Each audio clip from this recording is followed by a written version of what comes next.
नमस्कार, जय हिंद सभी को। कैसे हैं आप सभी? और मैं रुद्रनेश राघव।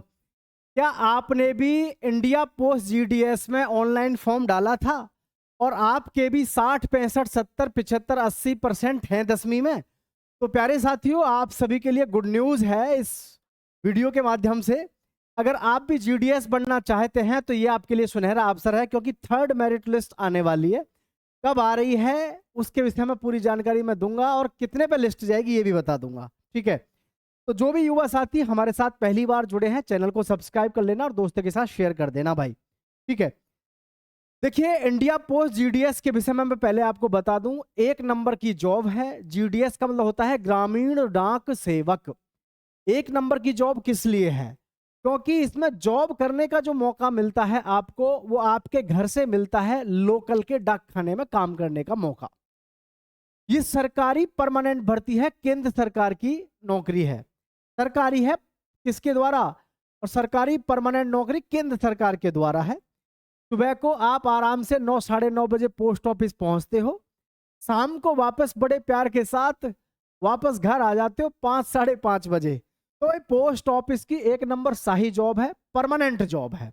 ठीक है, योग्यता आपको पता ही है, मात्र 10वीं क्लास, और उसमें आपके कितने ज्यादा मार्क्स होंगे उसी पर आपका निर्भर करता है इसमें केवल सिलेक्शन।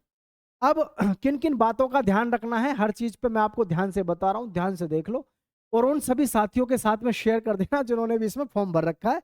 घबराने की जरूरत नहीं है, क्योंकि इससे बढ़िया जॉब शायद ही कोई हो उन सभी युवकों के लिए जो 30+ की उम्र से हैं।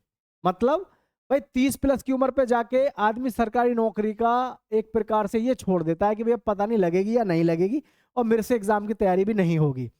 तो ये जो भर्ती है आपकी, ये केवल और केवल 10वीं क्लास के अंकों के आधार पर होती है। जिसके जितने ज्यादा नंबर होते हैं उसी का सिलेक्शन होता है। ठीक है, अब फाइनली मैं आप सबको बताऊं थर्ड मेरिट लिस्ट के बारे में।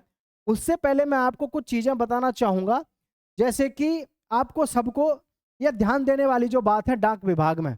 ठीक है, डाक विभाग में सबसे ज्यादा गौर करने वाली चीज है, इस पहले पहले आप थोड़ा ध्यान से देखिएगा। ठीक है, देखो एक चीज समझना, डाक विभाग का हमारा रिजल्ट आने वाला है 2026 का मई वाला, और ये कौन सी मेरिट होगी? Third merit.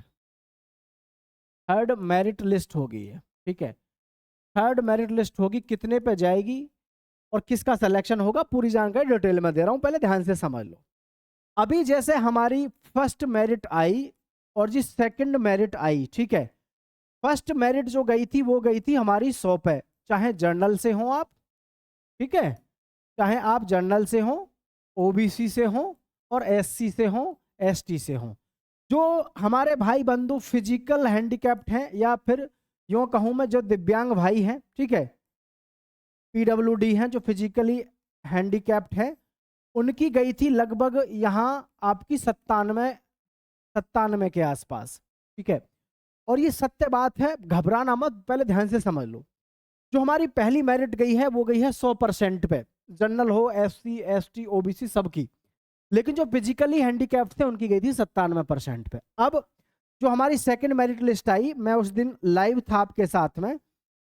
Second merit list जो आई थी हमारी, इसमें आपकी जो मेरिट है आप देखोगे, जैसे जनरल की, एससी, एसटी और ओबीसी, काफी सारे ऐसे जोन थे, बहुत सारे ऐसे जोन थे जिसमें आपने देखा होगा कि 100% पे गई। ठीक है, बहुत ज्यादा नहीं गई, लेकिन आप समझना बात को, 100% पे सबकी नहीं गई। ये घट के आई लगभग 99 पे और 98 पे। बहुत सारे जोन ऐसे रहे, बिहार में भी, यूपी में भी, जैसे कि आपका हरदोई, बहुत बहुत जगह पे कि मेरिट 100 से नीचे आ गई। कितने पे भाई? 98 पे और 99 पे आ गई। और इसमें जो फिजिकली हैंडीकैप्ड थे हमारे भाई बंधु, इनकी जो फिजिकली हैंडीकैप्ड थे, इनकी गई थी 92% पर। कितने पे? इनकी गई थी 92% पे। यानी अगर आपके 10वीं में 92% है तो आपका सिलेक्शन हो जाएगा। अब घबराने की जरूरत इसलिए नहीं है, अगर आपने भी इसमें फॉर्म डाला है और आपकी इच्छा है कि भाई मुझे भी डाकिया की जॉब मिल जाए, क्योंकि परमानेंट नौकरी है भाई, इससे बढ़िया मौका हो भी क्या सकता है। इसमें कुछ करना है नहीं, बिल्कुल सिंपल, ऐसे ही जॉब मिल जाती है कि नहीं? तो देखो ध्यान से समझना, इसमें सबसे जो बड़ी बात है, जैसे कि अभी हमारी थर्ड मेरिट लिस्ट आएगी। ठीक है, थर्ड मेरिट लिस्ट जो हमारी आ रही है इसके विषय में सुन लो सभी। थर्ड मेरिट आ रही है, फिर फोर्थ आएगी, फिफ्थ आएगी, सिक्स्थ आएगी और जी सेवंथ आएगी, एट्थ तक आपकी मेरिट आती है। आप सोच रहे होंगे कि इतनी मेरिट क्यों आती हैं और कितने कितने डाउन होकर के लग जाती हैं। तो आज आप चिंता मत करो, आपको यहाँ पर पूरी जानकारी डिटेल में दे दूंगा मैं, ध्यान से समझ लेना सभी साथी।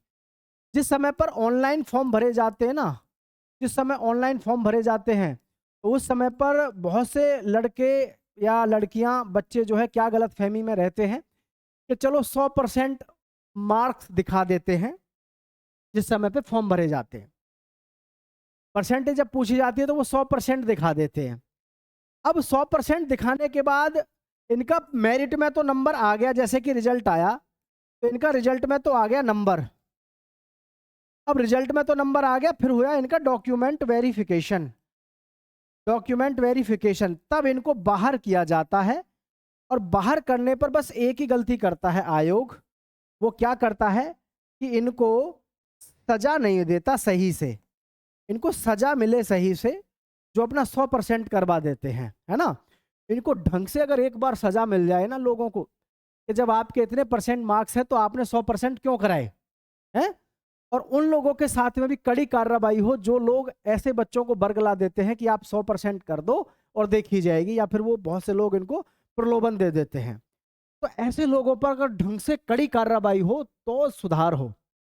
ये जो आप 100% पे मेरिट देखते हो, 100% जिले का और राज्य का टॉपर होता है। 100% मुश्किल से मुश्किल एक स्टेट में 2 या 3 या 4 या 5 बच्चे टॉप, मतलब 100 में से 100 लाते हैं, बहुत कम लाते हैं रेयर केसेस में। 100 में से 100 नंबर 10वीं क्लास में 1 या 2 बच्चे लेके आते हैं, और यहाँ पे तुम जो है 4-4, 5-5 हजार वैकेंसी, 21-21 हजार वैकेंसियों को पूरे 100% पे भर रहे हो। तो यहाँ पर ये सबसे ज्यादा विचारणीय है कि आखिर ऐसा कब तक चलेगा। तो आप एक काम जरूर करिएगा, नीचे कमेंट में जरूर बताइएगा कि आपके आसपास ऐसा कोई है जिसके नंबर कम हो और उसका इसमें नंबर आ रहा हो डाक विभाग में, है ना, डाक विभाग में आ रहा हो। ऐसा कोई भी आपके संपर्क में, नीचे कमेंट करके जरूर बताइएगा, समझ रहे ना। क्योंकि ऐसे लोगों पर शिकंजा जब तक नहीं कसा जाएगा तब तक आप अपनी भर्ती का बारी का ऐसे इंतजार करते रहोगे और कुछ हाथ नहीं लगेगा। ठीक है, तो मैं फाइनली आप सभी को एक चीज बताना चाहता हूं इसमें, अब जो हमारा रिजल्ट आएगा वो कब आएगा और आपकी मेरिट क्या कहां तक जा सकती है। ठीक है, तो इसमें क्या शिकंजा तो कसा जा रहा है धीरे धीरे, हालांकि डाक विभाग में लोगों को समझाया जा रहा है, और मैं भी हमेशा कोशिश करता हूं कि आपके पास में सही इंफॉर्मेशन जाए, आप किसी भी प्रकार से किसी के द्वारा मिसगाइड ना किए जाए, आपको कोई किसी भी प्रकार से विक्टिमाइज ना करे। ठीक है, तो आप ध्यान रखें, थर्ड मेरिट जो है हमारी ये 12 मई, कितना, 12 मई के आसपास आपको देखने को मिलेगी। अभी हालांकि मैं नोटिफिकेशन दिखाऊंगा आपको पिछला, उसमें सारी कहानी क्लियर हो जाएगी। अब इसकी मेरिट जो जा सकती है, मेरिट कितनी जा सकती है, ठीक है, देखो मेरिट कितनी जा सकती है। ये जो हमारी मेरिट है, थर्ड वाली मेरिट, जैसे 98 पे और 99% पे सिलेक्शन हुआ, तो अभी वर्तमान में ये जो है लगभग 96 और 95, 96 और 95 तक लगभग आपकी मेरिट जा सकती है, 96 और 95 तक लगभग जा सकती है। ठीक है, फिर फोर्थ भी आएगी, फिफ्थ भी आएगी, सिक्स्थ भी आएगी, तो इस प्रकार से लगभग आपका नंबर आ सकता है लगभग 88, 87, 85 तक लगभग आपका नंबर आ सकता है, क्योंकि शिकंजा सही से कसा जा रहा है और आपको जो है मौका मिलेगा। ठीक है, अब मैं आपको एक चीज और दिखा देता हूं, आपका यहाँ पर ये जो पिछली बार आपका रिजल्ट किस तरीके से आया था। तो जो भी युवा साथी ऐसे हैं जिनके 80-85% हैं, उनकी कहीं ना कहीं उम्मीद रहेगी कि उनको भी डाक विभाग में नौकरी मिल जाए। देखो 14,000 से शुरू होती है इसका वेतन और लगभग 18,000 के आसपास वेतन है। अलग अलग सर्किल में ज्यादा भी हो सकता है, कहीं पे कम भी हो सकता है। ठीक है, लेकिन वेतन को कम समझ करके अगर हम ये समझें कि यार कैसे क्या है, इसमें सबसे बड़ा फायदा आपको ये है, आप सुबह को अपने घर से जाते हो डाक खाने में और भाई शाम को ड्यूटी खत्म करके वापस घर आ जाते हो। भले ही आपको 18, 20, 22, 24 जो भी मिल रहे हैं वो मिल रहे हैं, लेकिन घर के घर मिल रहे हैं, इससे बढ़िया अपॉर्चुनिटी और तो क्या ही हो सकती है। सबसे जो बड़ा फायदा डाक विभाग में वो ये है कि आप अपना घर का भी काम देख सकते हैं, परिवार के साथ रह सकते हैं, और फिर प्राइवेट नौकरियों में धक्का खाने से तो कई गुना बढ़िया है कि आप अगर 10वीं पास हैं मात्र, तो आपको ये जॉब मिल जाए, तो इससे तो बढ़िया और क्या विकल्प हो सकता है आपके पास, है कि नहीं? तो इसलिए डाक विभाग में मैं हमेशा कहता हूं, मौका मिले तो डाक विभाग ज्वाइन करो। आपका अगर नंबर आ जाए तो पीछे, मतलब पीछे मुड़कर देखने की जरूरत नहीं है, आपको ज्वाइन करना ही चाहिए। ठीक है, अब ये 95, 96 और ये लगभग, तो यहां पर लगभग जो सिक्स आएगी ना, 85% तक लगभग, इसमें ये मान लो 85% वाले बच्चे का सिलेक्शन लगभग में हो ही जाएगा। ठीक है, अच्छा अब देखो रिजल्ट जो हमारा हर बार आता है, ये हर बार आता है, ये पिछली बार का, और ये भी आपको पता है हर साल भर्ती आती है, इसलिए फॉर्म जरूर भर दिया करो जब भी भर्ती आए करे।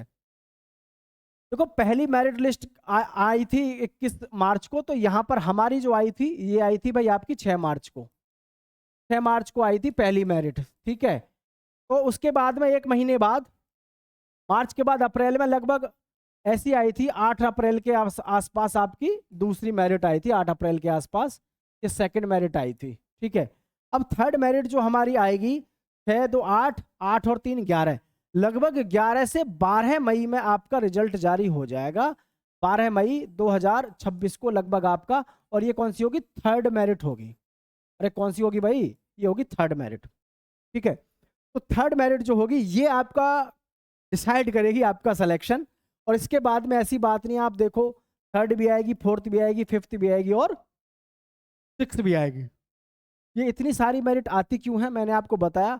बच्चे क्या है गलत फहमी के शिकार होकर के अपने नंबर ज्यादा भरवा देते हैं जिस समय पे ऑनलाइन फॉर्म भरा जाता है, और उसका हर्जाना इनको ये मिलता है, ये भागे फिरते हैं, और जब डॉक्यूमेंट वेरिफिकेशन होता है ना, तो डॉक्यूमेंट वेरिफिकेशन में ये बाहर हो जाते हैं। बात समझे कि नहीं? ये कंडीशन होती है। ठीक है, तो सभी साथी सब चीज मैं आपको बता चुका हूं। मैं आप सभी से कहना चाहूंगा, चैनल को सब्सक्राइब करना, दोस्तों के साथ शेयर करना, और नीचे कमेंट में जरूर बताना कि आपके आसपास ऐसे कितने लोग हैं जिनका सिलेक्शन हुआ है और वास्तव में वो इस योग्य नहीं थे, या उनके नंबर इतने थे ही नहीं। ठीक है, जय हिंद, जय भारत साथियों।